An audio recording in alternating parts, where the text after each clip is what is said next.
Thank you for joining me on this glorious and amazing day.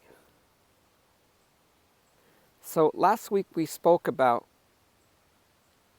when you talk to someone, especially when it's something important, you want them to be totally there. You want them not to hold anything in their hands.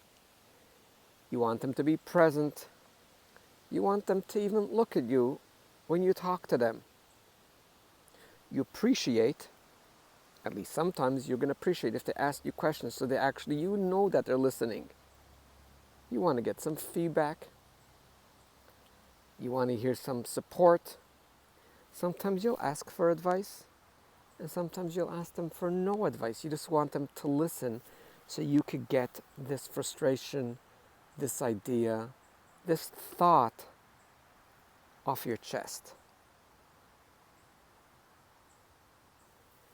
How does that connect to us being in the now? When we sit, not by ourselves, but with ourselves. And I'm just going to throw out one example of being in the now, where you close your eyes and you just focus on the breath going in your lungs and out.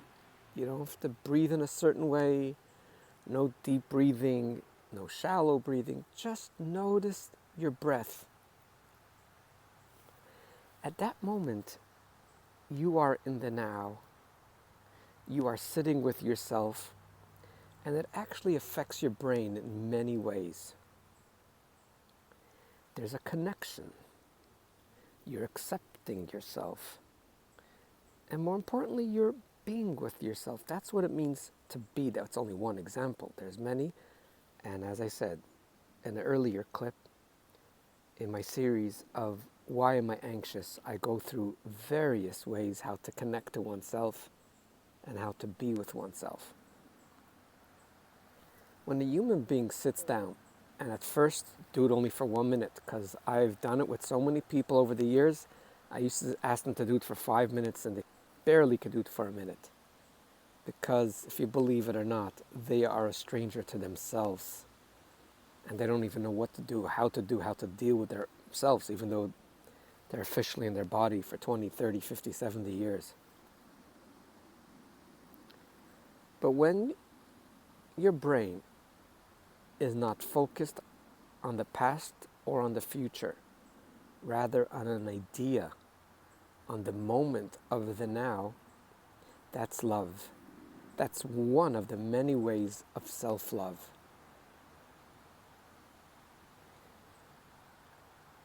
When you have that self-love, when you practice that self-love, only then can you have a relationship with someone else. Like attracts like.